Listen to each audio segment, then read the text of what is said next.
Dear student, आज का हमारा टॉपिक है cellular response to injury. Cellular response to injury means जो ह्यूमन बॉडी के अंदर सेल प्रेजेंट है किसी ऑर्गन का, टिश्यू या फिर सेल, जो कि जब स्ट्रेस के कांटेक्ट में आता है तो उस कंडीशन में क्या रिस्पॉन्स होता है सेल का।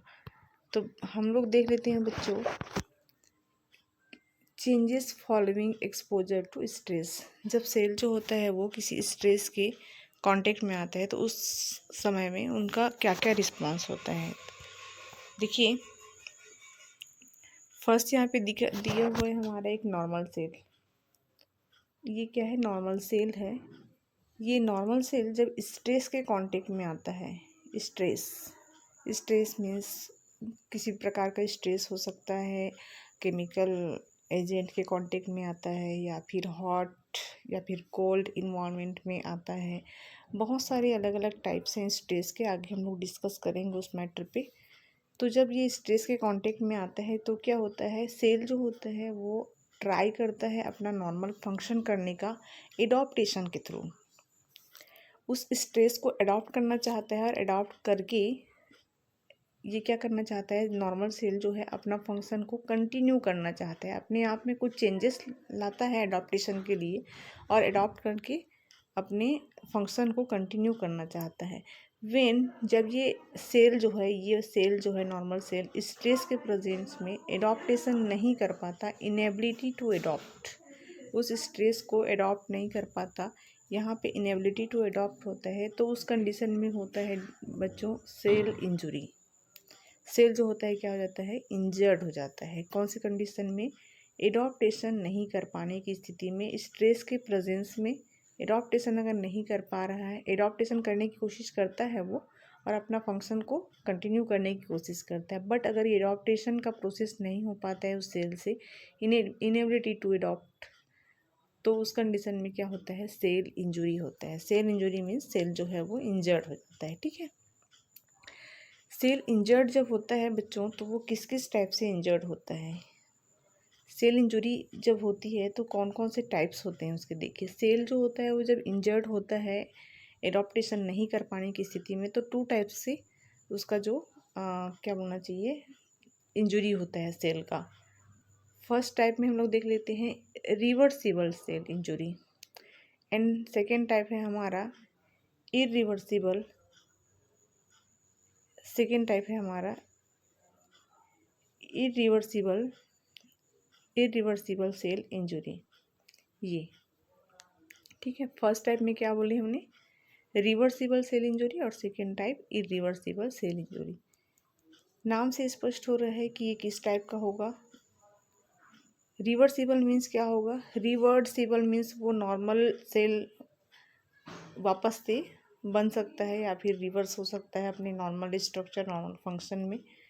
ठीक है, तो ये कब होता है, देखिए जब ये स्ट्रेस जो होता है वो बहुत ही माइल्ड होता है, माइल्ड, बहुत कम मात्रा में स्ट्रेस होती है, प्रेजेंट होती है, तो उस कंडीशन में क्या होता है, एडॉप्टेशन तो वो नहीं कर पाता बट इंजर्ड हो जाता है, माइल्ड इंजर्ड हो जाता है। माइल्ड स्ट्रेस के प्रेजेंस में ये रिवर्सिबल सेल इंजरी होता है, जो कि कुछ समय के बाद में जब ये स्ट्रेस को यहाँ से रिमूव कर दिया जाता है, स्ट्रेस को यहाँ से हटा दिया जाता है, तो उस कंडीशन में क्या होता है, ये सेल, इंजर्ड सेल जो है वो क्या हो जाता है, वापस से नॉर्मल सेल में कन्वर्ट हो जाता है, अपनी पुनः अवस्था को प्राप्त कर लेता है। ठीक है, कौन? ये रिवर्सिबल सेल इंजरी के कंडीशन में। समझ गए क्या? देन नेक्स्ट है, यहाँ पे हमारा नेक्स्ट पॉइंट है irreversible cell injury. Irreversible cell injury क्या है? इरिवर्सिबल सेल इंजरी क्या है, जब ये स्ट्रेस जो होता है, यहाँ पे हमने जो देखा था स्ट्रेस जो होता है वो, ये स्ट्रेस जो है जब ये सेवियर सेवियर या फिर प्रोग्रेसिव कंडीशन में होती है। सेवियर या फिर प्रोग्रेसिव मीन्स क्या, माइल्ड नहीं होता है, ये बहुत ही सेवियर होता है। सेवियर स्ट्रेस होने के कारण से एडॉप्टेशन नहीं हो पाता, यहाँ पे इनेबिलिटी टू अडॉप्ट होता है और सेल इंजर्ड हो जाता है। कैसे इंजर्ड हो जाता है? बहुत ही सेवियर और प्रोग्रेसिव, मतलब धीरे धीरे करके और बढ़ते ही रहता है। ठीक है, तो ऐसे जो कंडीशन होती है सेल का, उसको हम लोग क्या बोलते हैं, इरिवर्सिबल सेल इंजुरी। ठीक है। ये इरिवर्सिबल सेल इंजुरी एक अवस्था है जिसमें जो सेल है वो अपना नॉर्मल फंक्शन नहीं कर पाता है, प्लस वापस से नॉर्मल सेल में कन्वर्ट नहीं हो पाता है, बदल नहीं पाता है। ठीक है, हम क्या बोल सकते हैं, इसका मतलब क्या है ये कि इरिवर्सिबल सेल इंजुरी जो है रिकवर वापस नहीं होता, नॉर्मल सेल में कन्वर्ट नहीं होता, और रिवर्सिबल सेल इंजुरी जो है वापस से नॉर्मल सेल में कन्वर्ट हो जाता है। ठीक है, इरिवर्सिबल सेल इंजुरी के साथ क्या होता होगा फिर देखिए, रिवर्सिबल सेल इंजुरी जो है वो वापस से नॉर्मल सेल बन जाता है और ये अपना फंक्शन कंटिन्यू कर लेता है। बट जो हमारा इरिवर्सिबल सेल इंजुरी है वो क्या कर पाता होगा, देखिए ये फाइनली सेल जो है वो डेथ हो जाती है। ठीक है, डेथ किन तरीके से होती है, 2 टाइप से सेल डेथ होता है। एक होता है हमारा necrosis and second one is apoptosis. ठीक है, 2 तरीके से नेक्रोसिस और एपोप्टोसिस के थ्रू सेल जो होता है वो डाई हो जाता है, फाइनली ये अपना फंक्शन नहीं कर पाता और ये जो है वो रिवर्सिबल भी नहीं है, इसीलिए फाइनली सेल डेथ हो जाती है। और ये 2 टाइप से सेल डेथ होती है, कौन कौन सा, नेक्रोसिस एंड एपोप्टोसिस। ये नेक्रोसिस और एपोप्टोसिस का जो डेथ का टाइप है सेल का, वो आगे की क्लास में डिटेल्स में और दिया हुआ है, ये हम लोग डिस्कस करेंगे आगे चल करके। क्लियर है ये टॉपिक। क्या हो रहा है यहाँ पे देखिए, cellular response to injury, spectrum of changes following exposure to stress. Exposure किसके एक्सपोजर में, स्ट्रेस के एक्सपोजर में जब कोई सेल आता है तो उसमें क्या क्या चेंजेस आते हैं। देखिए, एक नॉर्मल प्रकार का सेल है जो कि स्ट्रेस के प्रेजेंस में एडॉप्टेशन करने की कोशिश करता है, एडॉप्टेशन करने की कोशिश करता है, बट इनेबल होता है अगर अडॉप्ट करने में, तो फिर सेल जो होता है वो इंजर्ड हो जाता है, सेल इंजुरी हो जाती है। सेल इंजुरी होती है तो 2 टाइप से इंजुरी होती है, कौन कौन सा टाइप, फर्स्ट हमने देखा reversible and second is irreversible.